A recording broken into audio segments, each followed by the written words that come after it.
Hello students, welcome to my YouTube channel and today we are going to discuss about lines and angles introduction part 2. First part की introduction मैंने आपको दी थी 6.1 के अंदर. अब हम 6.2 डिस्कस करने वाले हैं, तो 6.2 की जो इंट्रोडक्शन है वो मिलेगी आपको इस जो हमारा आज का वीडियो है इसके अंदर. ठीक है, सो हम आज डिस्कस करेंगे लाइन्स एंड एंगल्स की इंट्रोडक्शन पार्ट 2 के बारे में.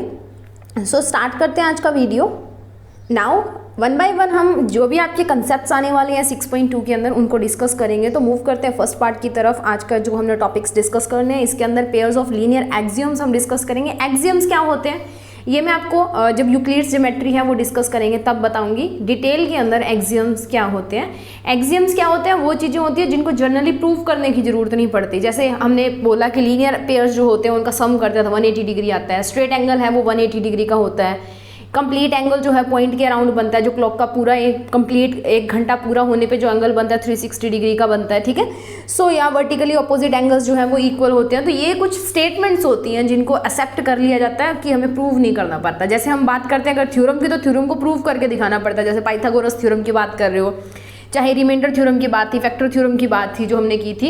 सो इसके अंदर एक्सियम्स के अंदर प्रूव नहीं करना होता. हम जस्ट क्या करेंगे, हम मान लेंगे कि ये चीज़ होती है और उसके बाद में उसके हिसाब से हम अपने रिजल्ट्स जो हैं उनको वेरीफाई करते हैं. ओके, सो यहाँ पे हम पढ़ेंगे क्या, एक तो हम पढ़ेंगे pairs of linear angles, pair of angles axiom, उसके बाद में वर्टिकल ऑपोजिट एंगल्स की जो थ्योरम है वो, और उसके बाद में एंगल सम प्रॉपर्टी पढ़ेंगे. एंगल सम प्रॉपर्टी बेसिकली हम यहाँ पे ट्रायंगल्स की पढ़ेंगे. ठीक है, उनकी ट्रायंगल्स के अंदर जो एंगल होते हैं उनकी सम की क्या प्रॉपर्टीज होती हैं, ये आपने शायद 7th क्लास के अंदर ट्रायंगल्स चैप्टर के अंदर पढ़ी हुई है, बट हम इसको भी रिवाइज कर लेंगे. तो वन बाय वन मूव करते हैं हम अपने टॉपिक की तरफ.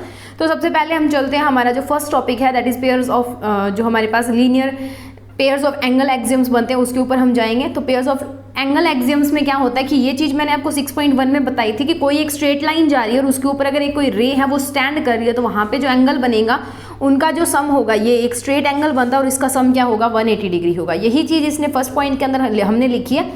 If a ray stands on a line, then the sum of two adjacent angle formed by that ray is 180 degree. अगर कोई एक रे है, यहाँ पे जो ON है ये वाली है, ये हमारी एक रे है जो इस वाली रे के इस लाइन के ऊपर स्टैंड कर रही है. तो जब कभी भी एक रे है वो एक लाइन के ऊपर स्टैंड करेगी तो उसके दो एडजेसेंट एंगल यानी कि जो बगल वाले एक दूसरे के पड़ोसी जो एंगल्स होंगे उनका सम कितना होगा, 180 डिग्री होगा. ठीक है, इस पॉइंट के अंदर इसने यही बोला है. ये हम 6.1 के अंदर बहुत क्लियरली कर चुके हैं, प्रूव कर चुके हैं, काफ़ी बार इसको कर चुके हैं. इसका मतलब क्या हो गया, this shows that the common arm of the two angles is the ray which is standing on the line. And common arm क्या होगी, अब यहाँ पे कॉमन आर्म देखो क्या आ रही है. अगर मैं इस एंगल की बात करूँ, ये 40 डिग्री वाले एंगल की बात करूँ तो भी ON आ रही है, और चाहे 140 डिग्री वाले की बात करूँ तो भी क्या आ रही है, ON आ रही है. ठीक है, तो कॉमन आर्म हमारे पास आ रही है ON. तो यहाँ पे इसने यही बोला, this shows that common arm of the two angles is the ray which is standing on a line and the two adjacent angles and are their linear pairs of the angles. As the sum of two angles is 180 degree, so these are supplementary angles too. जो sum क्या होता है, 90 degree होता है. दो angles का सम तो complementary होता है, और S से मैंने आपको बताया था, S से स्ट्रेट एंगल होता है और S से ही सप्लीमेंट्री होता है. तो सप्लीमेंट्री एंगल कितने के होते हैं, स्ट्रेट एंगल के इक्वल होते हैं, और स्ट्रेट एंगल कितना होता है हमारा, 180 डिग्री के इक्वल होता है. ठीक है, तो ये था हमारा फर्स्ट पॉइंट. नेक्स्ट बात करते हैं सेकंड पॉइंट की. If the sum of two adjacent angles is 180 degree then the arms which are not common of the angles form a line. तो क्या होगा, अगर दो एंगल्स हैं एडजेसेंट एंगल, दो पड़ोस वाली जो बगल वाले एंगल्स हैं उनका सम अगर 180 डिग्री है, तो उनकी जो नॉन कॉमन आर्म्स हैं, नॉन कॉमन आर्म यानी कि जैसे हम ये लाइन बनाते हैं, ये कोई लाइन है, इसके ऊपर आके रे खड़ आ जाती है. ठीक है, तो ये रे तो जो है वो कॉमन आर्म है, और ये वाली जो है ना ये नॉन कॉमन आर्म है. तो ये दो नॉन कॉमन आर्म मिलके क्या बनाती है, एक लाइन बनाती है. ठीक है, तो पहले में हमने बोला था कि अगर हमारे पास एक लाइन है उसके ऊपर एक रे खड़ी हो रही है तो उसके एडजेसेंट एंगल्स का सम 180 डिग्री होगा. और दूसरे में हम उसी का इनवर्स बोल रहे हैं कि अगर दो एडजेसेंट एंगल्स का सम 180 डिग्री है तो उसकी जो नॉन कॉमन आर्म्स हैं वो क्या बनाएंगी, एक लाइन बनाएगी. So this is the reverse of the first axiom which says that the opposite is also true. ये हमने कोई प्रूव नहीं किया, यहाँ पे हमने जस्ट हमारे पास स्टेटमेंट थी और हमने उसको ट्रू माना और उसके बिहाफ पे हमने रिजल्ट्स जो है उनको प्रूव करने की कोशिश की. ठीक है, नेक्स्ट बात करते हैं vertically opposite angles theorem. Vertically opposite angles theorem आपको यहाँ पे पिक्चर के अंदर दिख रहा है, जो ग्रीन है. ठीक है, जो ग्रीन एंगल्स हैं वो इक्वल हैं, और जो आपको light pink baby pink colour के एंगल्स दिख रहे हैं वो इक्वल हैं. इन्हीं को वर्टिकली ऑपोजिट एंगल्स बोला जाता है. जब दो लाइंस इंटरसेक्ट करती हैं आपस में, कैंची आपने देखी है ना, कैंची को खोलना, कैंची को जब खोलोगे ना तो एक जिधर से आप क्या करते हो, ऐसे होती है हमारी कैंची, तो खोलोगे तब ऐसा ही कुछ बनेगा, तो ये वाला एंगल और ये वाला एंगल इक्वल होंगे, और ये वाला एंगल और ये वाला एंगल इक्वल होंगे। इनको बोलते हैं वर्टिकली ऑपोजिट एंगल। कैंची के अंदर जो दो एंगल्स बन रहे हैं ना, एक तो आप जिस हाथ से खोल रहे हो वहां पे जो एंगल बनेगा, और एक ऊपर जो उसके जो मुंह है या उसके जो काटने वाले हिस्से हैं वो खुल रहे हैं, वहां पे जो एंगल बनेगा दोनों क्या होंगे, इक्वल होंगे। और उसके लेफ्ट और राइट साइड वाले एंगल इक्वल होंगे, अप और डाउन वाले इक्वल होंगे। यानी कि ये भी तो एक कैंची जैसे ही बन रहा है, तो ये एंगल और ये एंगल ग्रीन ग्रीन इक्वल है और पिंक इक्वल है। ओके नेक्स्ट देखिए, यहाँ पे ए सी और बी डी हमारे पास दो लाइंस है, वो किसी ओ पॉइंट के ऊपर इंटरसेक्ट कर रही है, तो ए ओ बी डी जो है वो बी ओ सी के इक्वल होगा, और ए ओ बी जो है वो डी ओ सी के एंगल के इक्वल होगा। ठीक है, that is known as vertically opposite angle. और वर्टिकली ऑपोजिट एंगल्स हमेशा क्या होते हैं, इक्वल होते हैं। ठीक है, parallel lines and a transversal. Parallel lines and transversal क्या होती है? पैरेलल लाइंस आपको पता है कि वो दो लाइंस जो कभी भी कट नहीं करती एक दूसरे को। पैरेलल लाइंस क्या होते हैं? वो दो लाइंस होते हैं जो कभी भी एक दूसरे को इंटरसेक्ट नहीं करती, कट करके नहीं जाती, इवन कि इन्फिनिटी के ऊपर भी कट करके नहीं जाती। इसकी अगर एग्जांपल लेके चलो आप, तो रेलवे ट्रैक्स आपने देखे हैं, उसकी जो रेलवे ट्रैक की जो रेलवे जिसके ऊपर रेल चलती है, वो ऐसे जो दो लाइंस होती हैं वो कभी भी इंटरसेक्ट नहीं करते। अगर वो इंटरसेक्ट कर जाएगी तो जो है वो ट्रैक खत्म हो जाएगा। तो वो भी एक पैरेलल लाइंस की हमारे पास एग्जांपल होती है। तो पैरेलल लाइंस वो लाइंस होती हैं जो कभी भी किसी भी पॉइंट के ऊपर एक दूसरे के साथ साथ चलती हैं, जैसे रेल की पटरियां साथ साथ चलती हैं पर कट नहीं करती। ठीक है, तो वैसे ही पैरेलल लाइंस वो लाइंस होती हैं जो एक दूसरे के साथ तो चलेंगे पर कभी भी उसको एक दूसरे को इंटरसेक्ट नहीं करेगी, कट नहीं करेगी। और उनके ऊपर से ये वाली लाइन, ये दो पैरेलल लाइन है एम और एन हमारे पास, और इनके ऊपर से ये जो एल लाइन आ रही है ना हमारी, इसको बोलते हैं ट्रांसवर्सल। दो पैरेलल लाइंस को कट करके जो लाइन जाते हैं that is known as transversal line. If a line passes through two distinct lines and intersect them at distant point then it is called transversal line. एक line है जो दो अलग अलग लाइंस को काट रही है और दो डिस्टेंट पॉइंट या डिस्टिंक्ट पॉइंट के ऊपर, दो अलग अलग पॉइंट्स के ऊपर काट रही है, उसको बोलते हैं ट्रांसवर्सल लाइन। और यहाँ पे आपको एल से शो किया हुआ कि that is your transversal line. Okay, next बात करते हैं एक्सटीरियर एंगल्स। यहाँ पे हमारे पास दो तरह के एंगल्स बनेंगे, एक तो अंदर वाले एंगल और एक बाहर वाले एंगल, यानी कि एक्सटीरियर बाहर वाले, इंटीरियर अंदर वाले। तो 1 और 2 जो है वो हमारे क्या है, एक्सटीरियर एंगल है। उसके बाद में 7 और 8 जो है वो एक्सटीरियर है, यानी कि ये इस हिस्से में ये इतना ये बाहर जो बच रहा है, दो पैरेलल लाइंस के बाहर वाला, और इस हिस्से में जो बनेंगे that are known as interior angles. ठीक है, क्लियर हो गया? तो यहाँ पे 1 और 2, 7 और 8 हमारे क्या है, एक्सटीरियर एंगल है, और बाकी जो बच गए दैट इज 3, 4, 5, 6 ये हमारे इंटीरियर एंगल्स है। ठीक है, इंटीरियर और एक्सटीरियर पता लगे, जो बाहर होते हैं दैट आर एक्सटीरियर, जो अंदर होते हैं दैट आर इंटीरियर एंगल्स। ठीक है, उसके बाद में बात करते हैं कि pair of angles formed when the transversal intersect two lines. जब कोई ट्रांसवर्सल लाइन दो पैरेलल लाइन को इंटरसेक्ट करती है तो वहां पे कौन कौन से पेयर ऑफ एंगल बनते हैं? तो एक तो हमारे पास बनेंगे कॉरस्पॉन्डिंग एंगल्स, कौन कौन से, 1 और 5, 1 नंबर और 5 नंबर, यहाँ से ये वाला एंगल, ये होते हैं कॉरस्पॉन्डिंग एंगल। 4 और 8 जो है दैट आर कॉरस्पॉन्डिंग एंगल। 2 और 6 जो है कॉरस्पॉन्डिंग एंगल्स। 3 और 7 जो है कॉरस्पॉन्डिंग एंगल, यानी कि एक एक छोड़ना है। 1 लिया तो 4 छोड़ दो 5 वाला होगा, 4 लिया तो 5 छोड़ दो 8 होगा, 2 लिया तो 3 छोड़ दो 6 होगा, 3 लिया तो 6 छोड़ दो 7 होगा। That are known as corresponding angles. ये आपने लिख लेने हैं, हाईलाइट कर लो अपनी बुक्स के अंदर। नेक्स्ट बात करते हैं alternate interior angles. Alternate interior angles में क्या होता है? देखो, अल्टरनेट उल्टे, एक दूसरे के अल्टरनेट होना, और इंटीरियर होना मतलब अंदर होंगे। अब देखो, एक एंगल 4 बन रहा है हमारा लाइन के इस साइड, और एक बन रहा है इस साइड, उल्टी साइड में बन रहा है ना। एक तो लाइन के इधर बन रहा है, लेफ्ट में बन रहा है, एक राइट में बन रहा है, और दोनों हैं भी क्या, इंटीरियर है। ठीक है, तो 4 और 6, 3 और 5 ये होते हैं हमारे अल्टरनेट इंटीरियर एंगल। दूसरे अल्टरनेट एक्सटीरियर एंगल्स कौन से होंगे?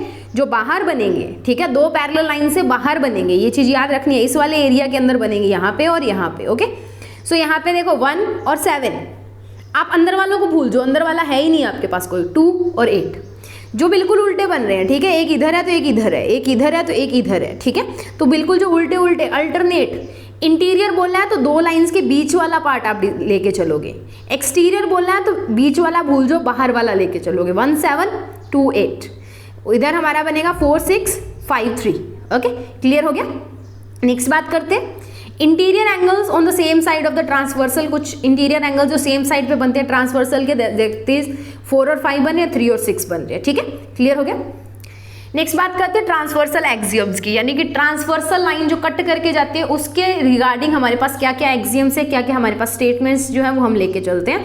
तो जब कभी भी एक ट्रांसवर्सल लाइन दो पैरेलल लाइंस को इंटरसेक्ट करती है तब क्या होता है, नोट डाउन कर लेना, हाईलाइट कर लेना अपनी बुक्स के अंदर। और अगर आपको ये पीपीटी चाहिए तो ये एक स्लाइड शेयर नाम की वेबसाइट है, आप गूगल पे सर्च करना, उसके ऊपर मैं ये पूरा अपलोड करके रखती हूँ। तो आप वहाँ पे चाहे मेरे नेम से सर्च नहीं करना तो आप इसका नाम डाल देना, that is lines and angles for class 9। आपको यहाँ वहाँ पे ये पीपीटी मिल जाएगी कंप्लीट। ओके, उसके बाद में बात करते हैं कि जब कभी भी एक ट्रांसवर्सल लाइन जो है वो एक दो पैरेलल लाइंस को इंटरसेक्ट करके जाती है तो क्या होता है, each pair of corresponding angles मैंने आपको बताई ना, वो इक्वल होंगे और अल्टरनेट इंटीरियर एंगल्स हैं वो भी इक्वल होंगे। मैंने आपको कोरस्पॉन्डिंग एंगल्स बता दिए, मैंने आपको अल्टरनेट इंटीरियर एंगल्स बता दिए, तो कोरस्पॉन्डिंग एंगल्स भी इक्वल होते हैं और अल्टरनेट इंटीरियर एंगल्स भी जो है वो इक्वल होते हैं, यानी कि 4 = 6 होगा, 3 = 5 होगा। ठीक है, दूसरी बात अगर हम करें सॉरी कॉरस्पॉन्डिंग एंगल्स भी बराबर होंगे, यानी कि 1 और 5 इक्वल है,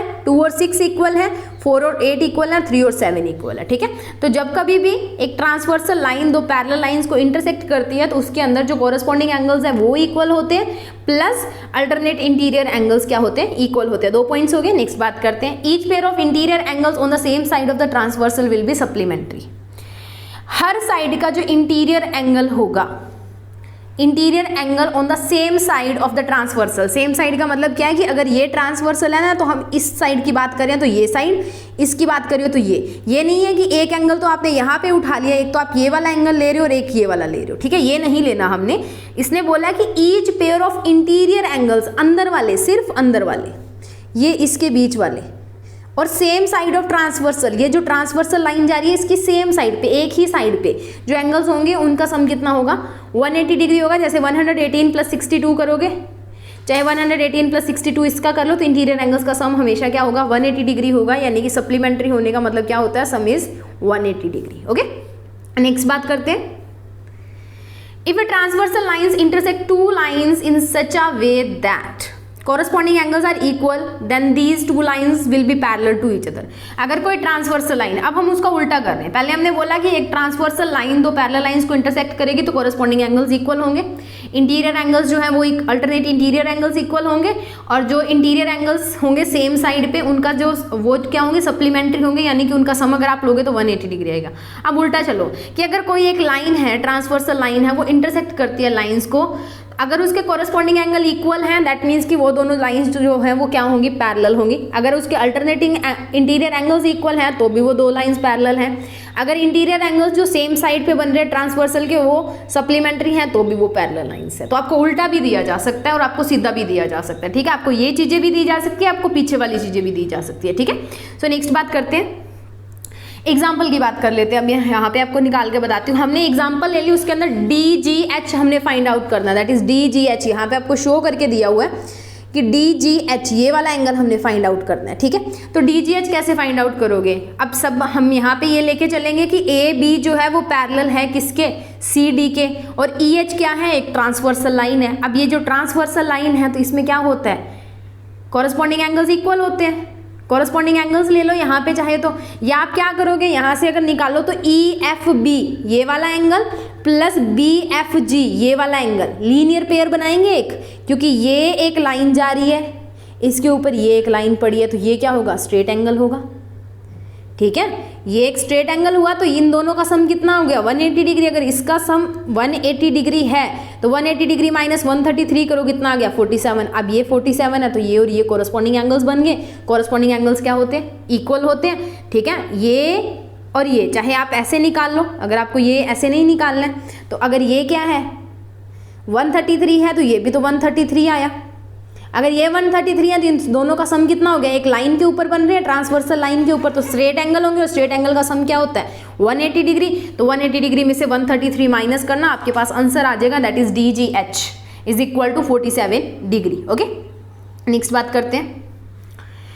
नेक्स्ट हमारे पास है कि अगर दो parallel lines to the same line, lines parallel to the same line, एक लाइन के पैरेलल। अब ये नहीं है कि आपको 2 ही पैरेलल लाइन दी हो, आपको 3 भी पैरेलल लाइंस दी हो सकती हैं, कितनी भी लाइंस आपको दी हो सकती हैं, उसको एक ट्रांसवर्सल लाइन जो है वो कट कर सकती है, ठीक है। सो यहाँ पे हम अगर बात कर रहे हैं तो यहाँ पे हमारे पास क्या है, देखो, if 2 lines are parallel with common line then these lines can will also be parallel to each other. अगर 2 लाइंस हैं पैरेलल है कॉमन लाइन से, ठीक है, तो मान लो ये हमारे पास एक कॉमन लाइन है, ये जो सी डी है वो ए बी के भी पैरेलल है और ये जो सी डी है वो ई एफ के भी पैरेलल है, तो ए बी जो है वो पैरेलल होगी किसके, ई एफ के। तो as in above A B parallel to C D है और E F parallel to C D है, यानी कि ए बी पैरेलल होगी किसके, ई एफ के। ओके, नेक्स्ट बात करते हैं। तो नेक्स्ट बात करते हैं पार्ट 2 की। पार्ट 2 के अंदर हम डिस्कस करने वाले हैं angles and property of triangles, यानी कि जो एंगल्स होते हैं ट्रायंगल के उनके अंदर कौन कौन से प्रॉपर्टीज जो है वो उनको हम फॉलो करते हैं। तो फर्स्ट हमारे पास बात करते हैं कि जो sum of angles of a triangle होता है वो 180 डिग्री होता है। ये आप 7th क्लास के अंदर पढ़ चुके हो कि एक ट्रायंगल जो है उसके अंदर बनने वाले सारे जो एंगल्स होते हैं उनका सम कितना होता है, 180 डिग्री होता है। यानी कि 3 एंगल्स जो ट्रायंगल के अंदर बनते हैं उनका सम करोगे तो कितना आएगा, 180 डिग्री आएगा। जहाँ पे आपको पिक्चर में दिख रहा है angle A plus angle B plus angle C कितना आएगा आपके पास, 180 डिग्री आएगा। इसको नोट डाउन कर लेना, ठीक है। नेक्स्ट बात करते हैं दूसरी प्रॉपर्टी की। तो दूसरी प्रॉपर्टी में क्या होता है कि जो सम ऑफ इंटीरियर एंगल्स होता है वो एक्सटीरियर एंगल के इक्वल होगा। यहाँ पे जो आपको एंगल बी और एंगल ए दिया है इन दोनों को ऐड करोगे तो आपके पास आंसर किसका आ जाएगा, आपके पास सी एंगल आ जाएगा। If we produce any side of the triangle then the exterior angle formed is equal to the sum of interior opposite angles. Interior opposite angles यानी कि ये वाला जो एंगल होगा ये इसके प्लस इसके सम के इक्वल होगा, ठीक है। तो ये होगी हमारी सेकंड प्रॉपर्टी ट्रायंगल्स की। नेक्स्ट आज के लिए इतना ही, ठीक है। कल मिलेंगे, नेक्स्ट वीडियो में मिलेंगे नेक्स्ट हमारी एक्सरसाइज यानी कि 6.2 को लेके। तब तक इसको पढ़िए अच्छे से, अपनी चीज़ों जो मैथ्स की बुक के अंदर दिए हो उनको हाईलाइट कीजिए, कोई इंपॉर्टेंट पॉइंट्स हैं वो नोट डाउन कीजिए। और 7th क्लास की बुक अगर आपको मिल रही है तो उसके अंदर से आपको प्रैक्टिस प्रॉब्लम्स मिल जाएंगे, अदरवाइज हम यहाँ पे जो है वो प्रॉब्लम्स को डिस्कस करेंगे। तो आज के लिए इतना ही, नेक्स्ट वीडियो में मिलेंगे एक्सरसाइज 6.2 के क्वेश्चंस और एग्जाम्पल्स के साथ।